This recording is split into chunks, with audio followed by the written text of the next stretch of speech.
terrible way for a beautiful dame like that to die. I've seen her murdered in all kinds of brutal ways. But this dame, that face, blasted at close range with a shotgun.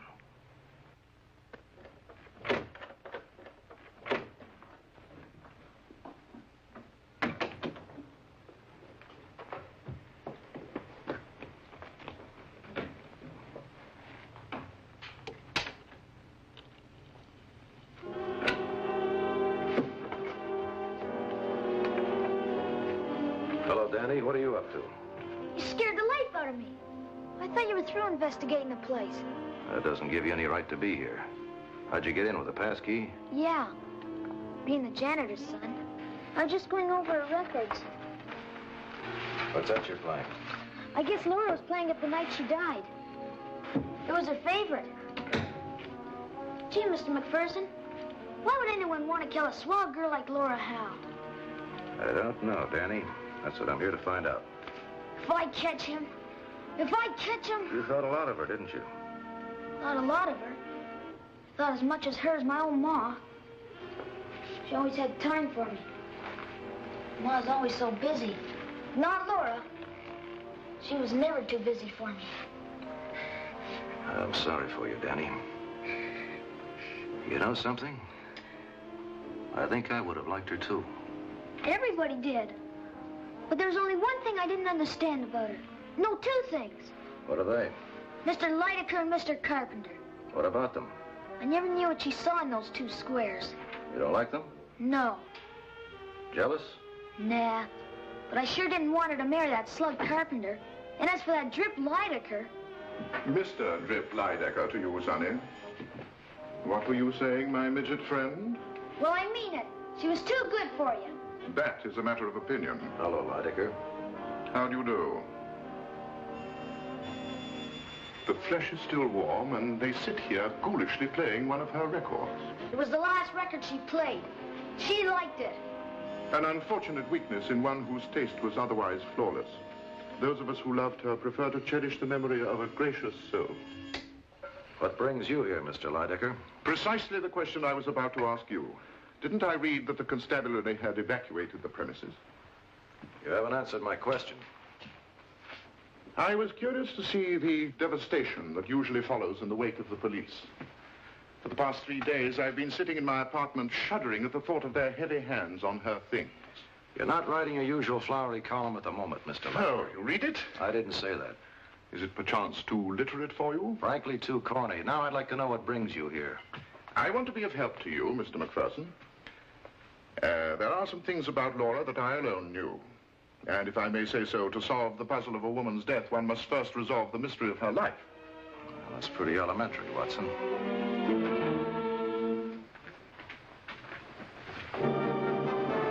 Greetings. Well, don't stand there gaping, Bessie. The detective's holding open house. Why don't you go and whip up some canapes?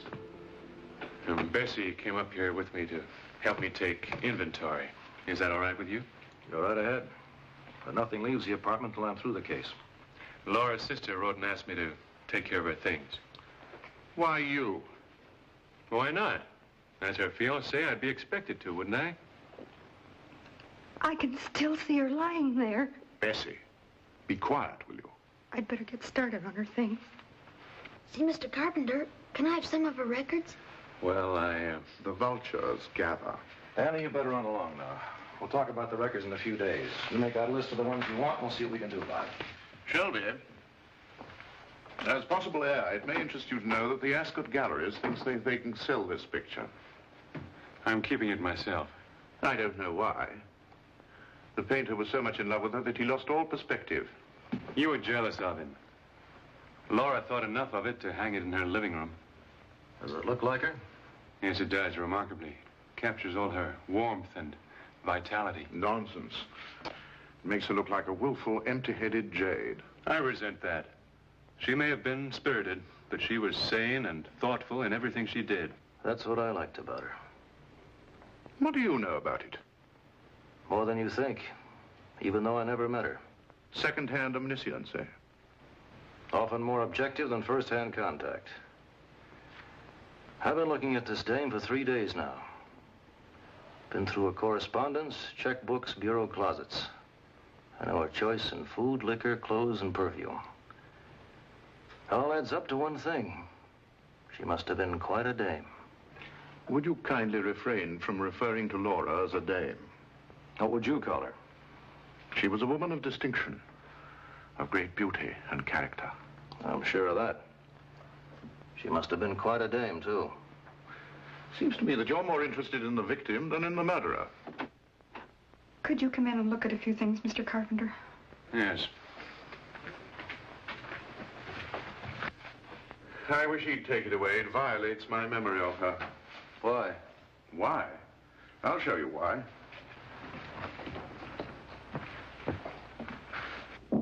I've gone through that already. Well, take another look at this album and see if you think the portrait does her justice. Now then. Now, do these look anything like the woman in the portrait? Has that fool painter caught anything of that? The real Laura? Look, here's what she looked like when she was getting started in the advertising business. I gave her her start, but it was through her own talent that she was enabled to rise to the top of her profession and stay there. Through me, she met everyone and captivated them all. She had warmth and vitality. She had an authentic magnetism. But it was through me that she became what she did. I created the beautiful woman you see here. I wouldn't take so much credit if I were you. Seems to me nature gave you a mighty big hand. You mean you would compare this picture with the one that I created? Yes, and you know something? I like the other one better. That doesn't surprise me. It would seem to me that your taste runs more to the frumps of Flatbush and the dames in the Bronx. Were you in love with her? My love for Laura was not merely a man's desire for a pretty young girl. I was a cold and egocentric man who amused himself by showering a naive child with treats and trinkets. Her gratitude warmed me. Was she in love with you?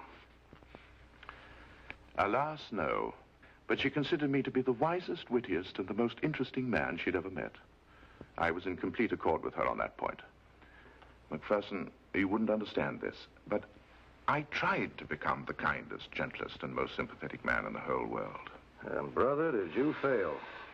Someday, Macpherson, at the slightest provocation, I'm going to take after you in my column, Hammer and Tongs. I may even see to it that you lose your job. Now then, shall we have a drink on that?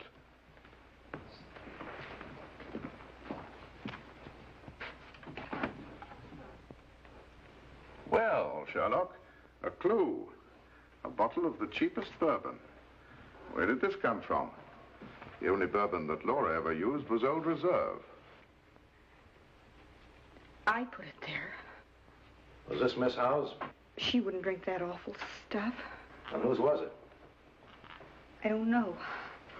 Bessie, you thought a lot of Miss Howe, didn't you? I loved her. Ask anyone who ever came to this apartment. It wasn't only on account of the 1,001 sweet things she did for me, the presents and the clothes she gave me. It was because she was so sweet herself. Because she was a real fine lady. Bessie, if you thought so much of her, you'd like us to find the murderer, wouldn't you? Oh, yes. Yes. What about the bottle, then? Who are you shielding? Her. Huh? Miss Howe. Miss Howe's dead. But her reputation isn't. And I didn't want anybody getting any wrong ideas about her. God rest her kind soul. That's why I took it off her dressing table and put it in the cabinet before the police got here. What did you do then? I washed the glasses, cleaned off the bottle, and I took a wet rag to everything in the apartment. I don't believe in fingerprints. You know what happens to people who destroy evidence? I don't care. I'd do it all over again for her. You go on back about your work. I'll talk to you later.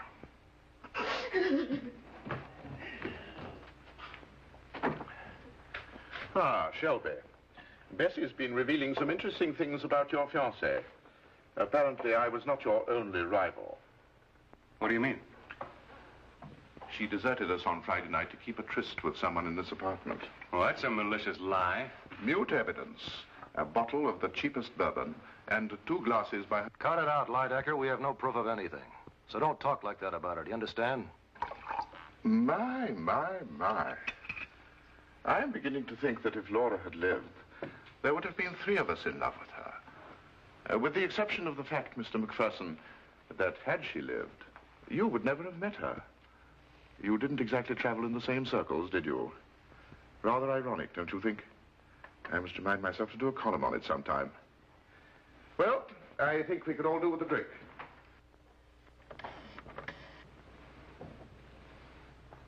Hello, Hendricks.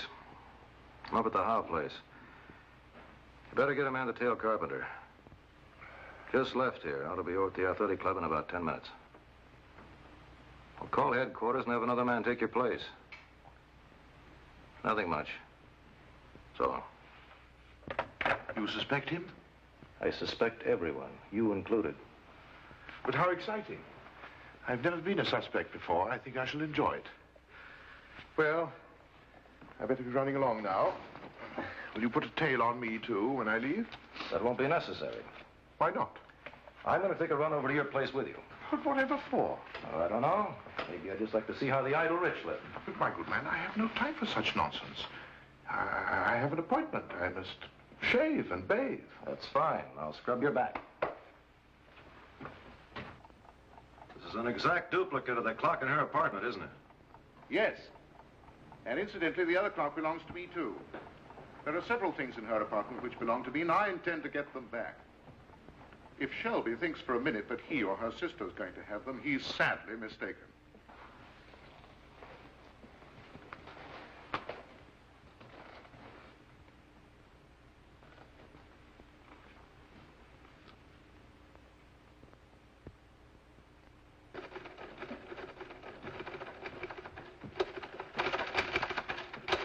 Now, see here, McPherson. It's all very well you're going through her correspondence, but mine. What have you got there? On Friday night, Laura had a dinner engagement with me, after which she was ostensibly going out of town. She phoned and canceled our engagement at exactly 7 o'clock.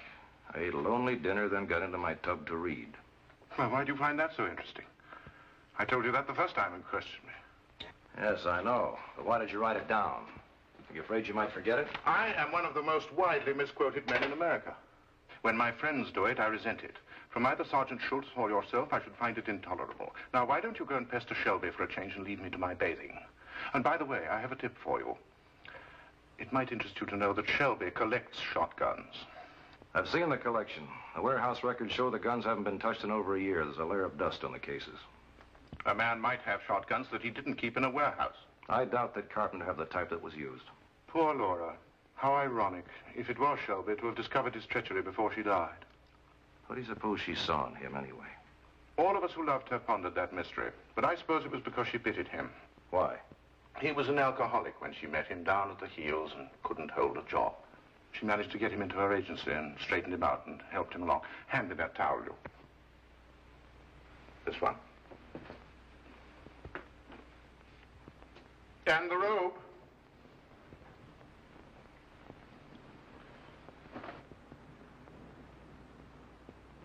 And don't touch anything in there. They're all collector's items. They're priceless. Well, yes.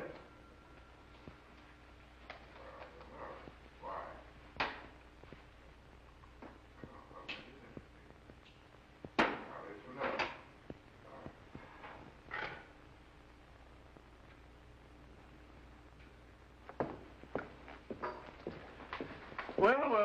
Well. What are you looking so smug about? Tell me, Mr. McPherson, have you ever been married? I don't know what that has to do with anything, but no, I've never been married. I thought not. Why? Your interest in Laura is more than professional. To solve the mystery of a woman's death, you must first know her life. You said that yourself. Why have you never been married? Once I wanted, we're always married. Very interesting, this passion that you have for women that are unavailable. What's this all about? That call was from the Ascot Galleries. They wanted to know if I was interested in buying the picture, inasmuch as a certain Mr. McPherson had put in a bid for it.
are you?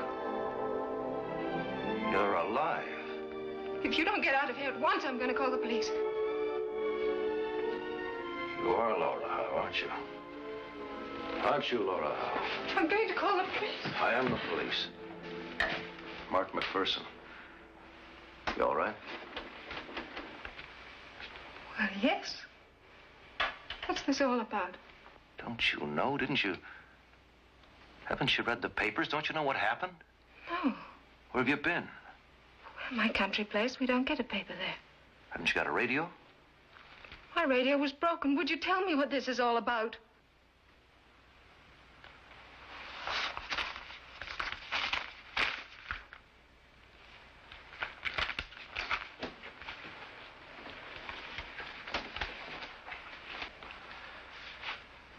Well, somebody was murdered in this room. Any idea who it was? No. Sure? Yes. When did this happen? Friday night. You better have a drink.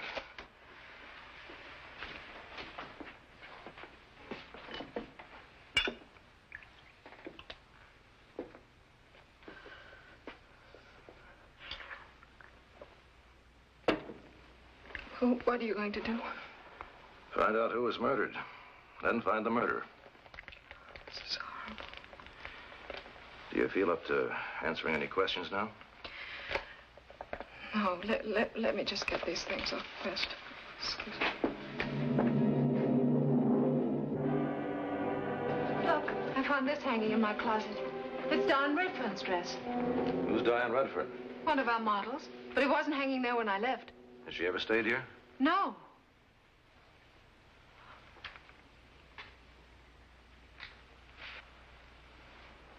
They killed Diane Redfern thinking it was me. How could she have gotten in here? I don't know. This is Monday night. You left Friday. It's a rather long weekend, isn't it?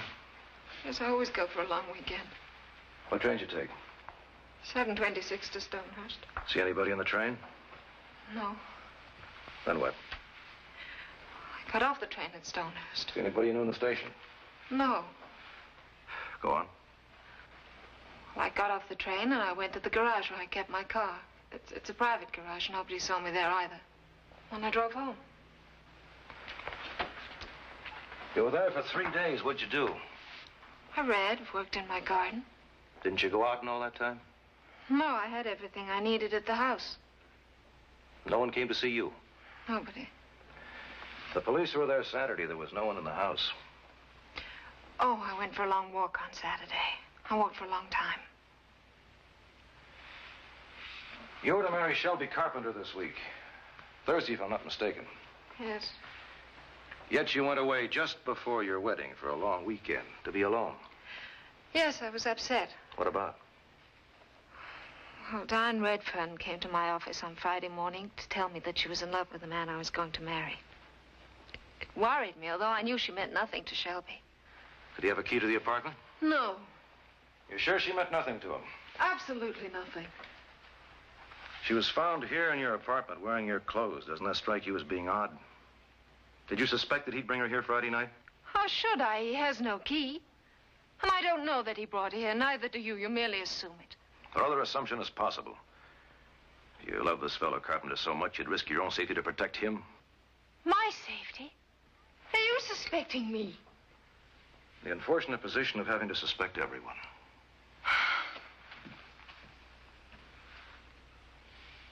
Don't you see that I'm just trying to get at the truth? Yes. I see, you read things I meant nobody else ever to see. It's strange. You know how I feel about things and people. It makes a kind of intimacy between us.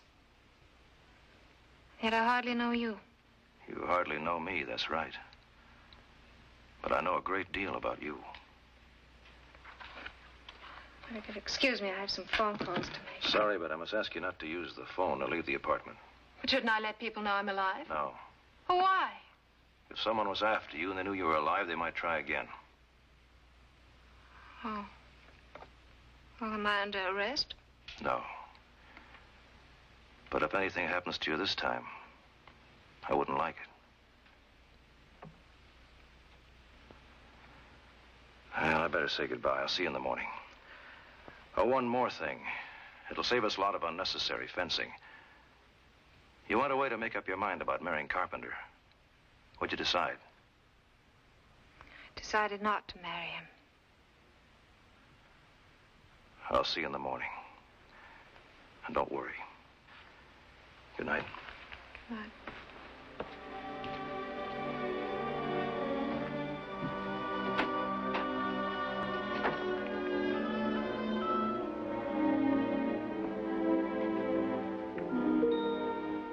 What? Yeah, I'll tell him. It wasn't Laura Howe that was murdered. There was a model by the name of Diane Redfern. Yeah? How'd they find out? Her sister reported her missing since Friday. She insisted on going through the morgue and identified her. Well, tell the chief to keep it out of the papers. I want to handle this my way.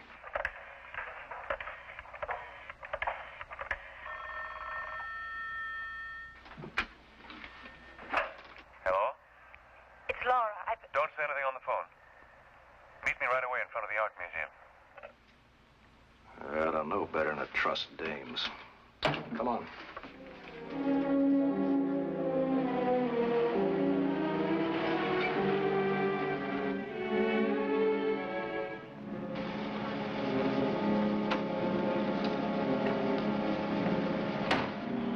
You follow her, I'll tail Carpenter.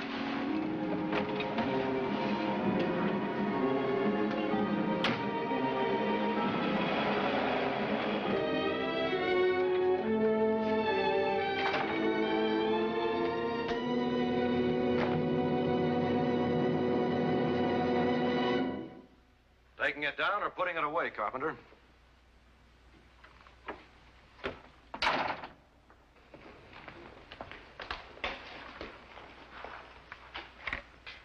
Well, it's been fired lately.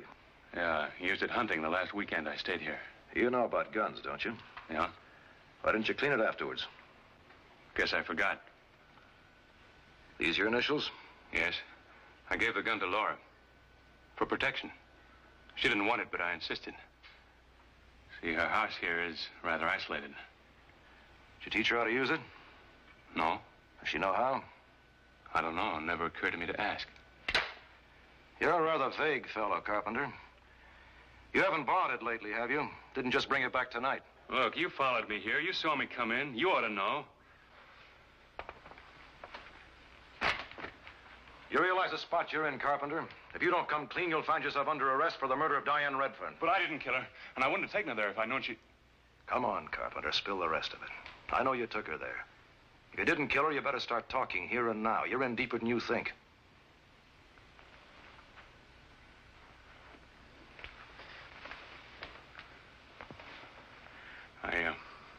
I didn't tell you this before because I was afraid things would look bad for me. Things look plenty bad.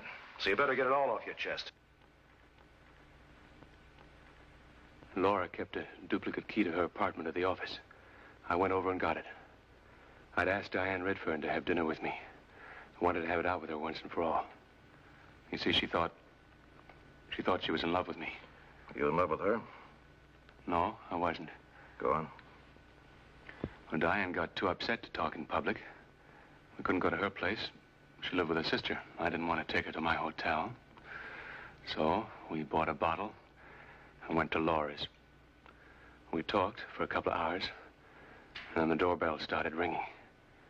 Diane got frightened. But knowing Laura, I knew that her friends came to see her at all hours of the day or night with their troubles. So I told Diane to answer the door. Why didn't you answer it yourself? What if one of Laura's friends found me there? Why send Diane? I told her she could say that Laura let her use the apartment for the weekend. Why open it all? Well, they kept ringing and ringing insistently. I think if we hadn't opened, they'd have broken the door in. Anyway, I heard Diane go to the front door and open it. There was a moment's pause, and then a shot. Awful explosion. For a moment, I was too startled to move. And when I finally did, I found the front door closed, and she was lying there. Didn't you go out to see if you could see anyone? No, I didn't. I was too confused, too horrified. My first instinct was to call the police. Why didn't you? I don't know. I was scared, I guess. Not only for myself, but for Laura. In a panicky kind of way, I felt I must keep out of it. To keep Laura out of it. I know it was stupid and hopeless. But the one thing I had in mind was the safety of someone whose life was dearer to me than my own. Laura's safety. Don't you understand? Did you think Laura done it? Did you?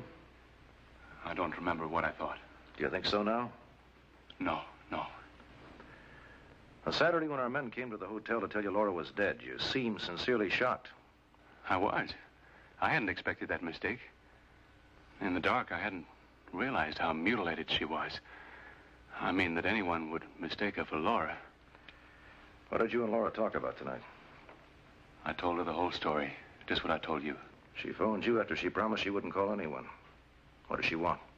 Only natural she wanted to tell me she was still alive. Why don't you tell the truth? She sent you up here to get rid of that gun. She did not. She didn't know I was coming here. It was my own idea to come.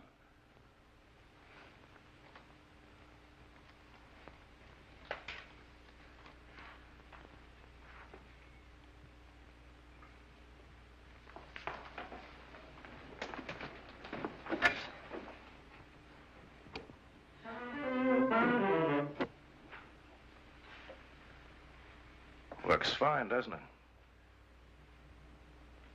Did you think it wouldn't? I hoped it wouldn't.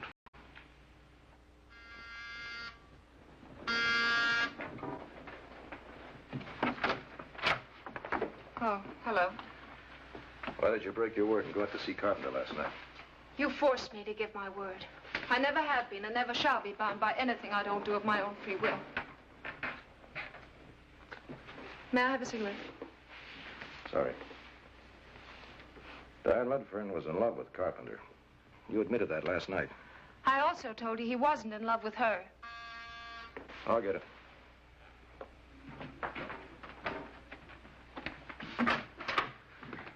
Oh, no, not you again.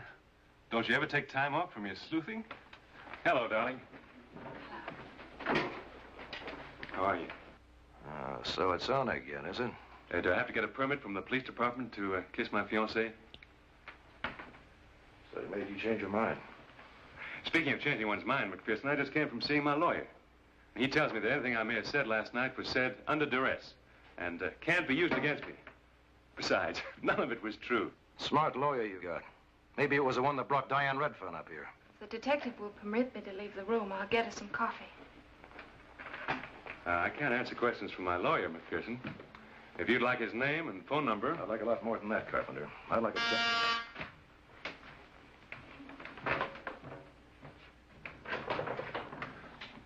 What are you doing? Hailing Carpenter? Nothing could interest me less. I've come here to talk business with you, but I prefer not to in his presence. Not interested in what you prefer. He's staying whether you like it or not. Oh, very well, then, if that's the way you feel about it. I've just come from my lawyer's. Well, you two have been busy little beavers this morning. What did your lawyer have to say? It's about my possessions. That vase, I can prove that I only loaned it to Laura, and I want it back. And that clock.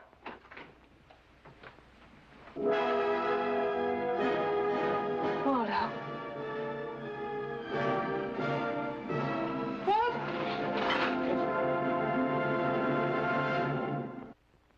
I'd like to get back to a little questioning I was doing when Mr. Lydecker fell apart. First of all, I'd like to know what Carpenter told you last night. Don't say anything, Laura. Let him speak to our lawyer. Our lawyer? So you're covering for each other. You know, McPherson, I'm beginning to think you'd lie just to make an arrest. Get yourself a big shot in the headlines. I've got enough on you to make an arrest right now. Quick, McPherson, the handcuffs. You keep out of this. Well, I think you'd look kind of cute in bracelets. Lydecker, why don't you just faint again? The only time you ever kept your mouth shut. Cut it out. Carpenter, regardless of what your lawyer says, I'd like you to repeat what you told me last night in Miss Howe's country place. I've already told you You two were at my country place last night. What on earth for? Laura, don't say anything now. After you left Carpenter last night, I tailed him there. Why did you go there? To get the shotgun. What shotgun? The one he says he gave you, the one up over the mantel. You thought I did it? No, Laura, Well, why didn't you say so last night? I don't know which of you is acting Which of you is lying? Well, I can tell you. Shut up. I don't always like my job. You'll have to come down to headquarters with me. You mean... Yeah. Well, irony of ironies. McPherson, you must have a twisted mind. You're madly in love with her, and still you want to send her to the chair. Lydecker? Nora, do you know that he offered $1,000 for your portrait when he thought that you were dead? My portrait? Miss Howe, we'd better go. Don't worry, darling. Let him accuse you. We'll fight. I have every weapon. Money, prestige, connections, and my column. You just try to prove her guilty. I'll line up public opinion on her side so that they'll be howling for your blood. I've got your number, McPherson. You only want to send her to the chair because you're only capable of loving a dead woman. Lydecker, you must enjoy being unconscious. Waldo! You're coming with me. Well, won't somebody get him some brandy? Get your things.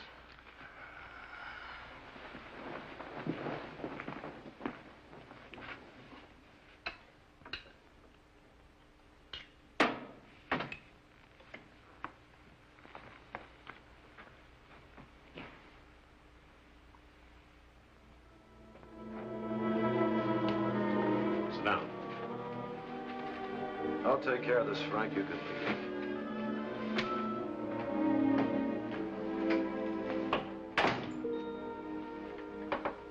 All right, now let's have it.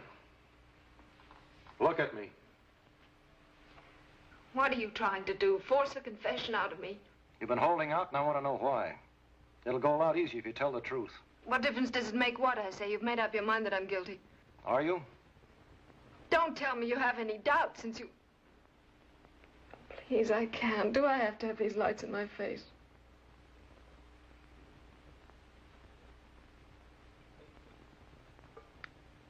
Thank you. No, I didn't kill Don Redfern. Why did you tell me the radio in your country place was broken? Because it was. Not when I tried it. Oh, I didn't tell you. I asked a local handyman to fix it before I left the village. How'd you get in? I always leave a key under a flower pot on the porch.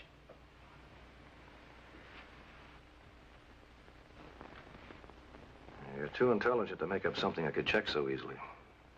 But you're intelligent enough to have broken the radio yourself to strengthen your story. The main thing I want to know is why you pulled a switch on me about Shelby. You told me last night you decided not to marry him. Yes, I suppose I did. But today it was on again. Why? Well, I changed my mind. What are you trying to hide? Don't you realize you're involved in a murder? What went on between you and Shelby when you saw him last night? Did he persuade you to make up? Or did you agree to pretend you had? Was that it? Well, you see... Well, He convinced you that if you broke the engagement now, people would think you believed he was guilty. Yes. But now I realize it's only because he thought I did it. Did you believe he was guilty? No, I'm sure he isn't. Are you in love with him? How could I be in love with a man who brings another woman to my apartment, lets her wear my things?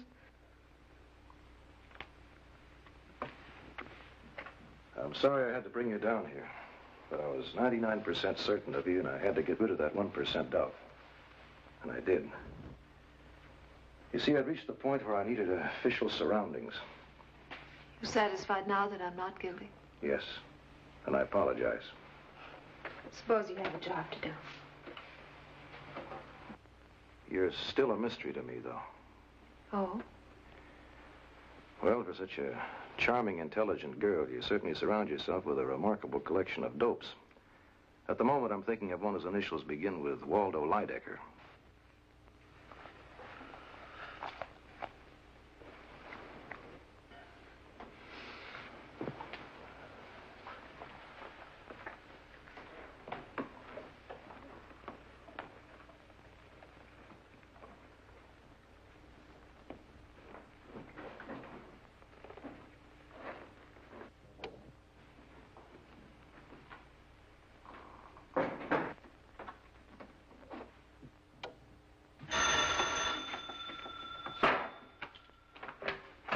Hello? Yes, this is Miss Howe's apartment. Oh, I think there must be a mistake. Nobody ordered anything picked up. Yes, I'm sure you made a mistake. I do have such a clock, but I didn't call anybody about it. Sorry. What was that? It was a storage company. They said that someone had called them about picking up a grandfather's clock in the next few hours, and they wouldn't be able to make it till morning. Must have been Lydecker. Why on earth should he do that? That's his, isn't it? He gave it to me. He didn't loan it to you? Loan it to me? When he thought it was you who'd been murdered, he came here first thing, said he had several things that he'd loaned to you. Grandfather's clock was one of them. Don't understand. Why do you think he wants this thing so badly? He has one exactly like it.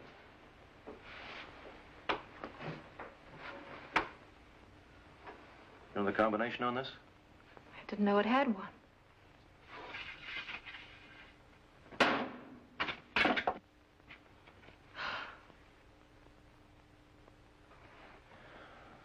So it was Lydecker after all. But why? You were going to marry Carpenter in a few days. If he couldn't have you, he was going to make sure no one else could. The doorbell rang. Diane Redfern came to the door in your negligee. He assumed it was you. He shot. Then he must have heard Carpenter coming in from the bedroom, so he hid in the stairway outside. Carpenter was so scared he ran out as soon as he could. Lydecker came back and put the gun in the clock. I can't believe it. Waldo, a murderer. Knowing he was being tailed, he knew he couldn't get a package out of the apartment without looking suspicious. Today was the first time he was alone here. He thought we'd be gone quite a while down at headquarters. Yes, but how would he explain to me that he had my clock taken away? Knowing Lydecker, he'd think of something. The main thing was to get the clock out of here. Well, what are you going to do? I'm going to go to his place right now. You better not touch the clock. Fingerprints will be important. Well, if Lydecker phones, try to be as normal as possible. If the doorbell rings, don't answer. After I go, put on the safety chain latch. Don't let anyone in. I'll be back as soon as possible.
You can wrap it up. Lydecker's a killer. I'm going to pick him up now.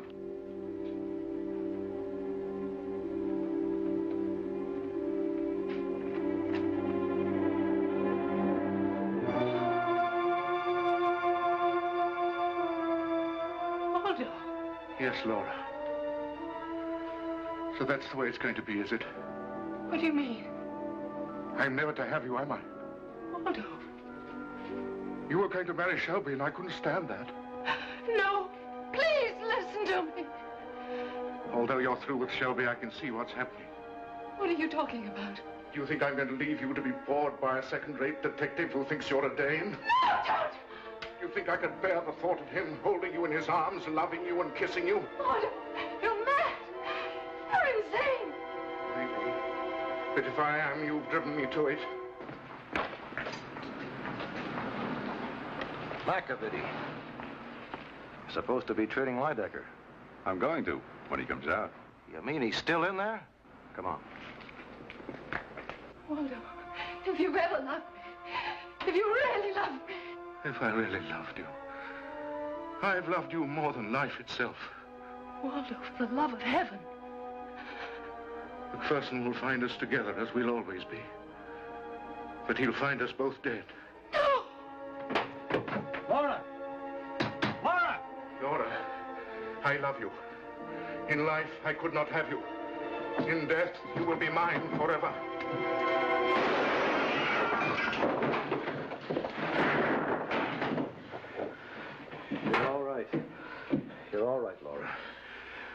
Thank heaven for that.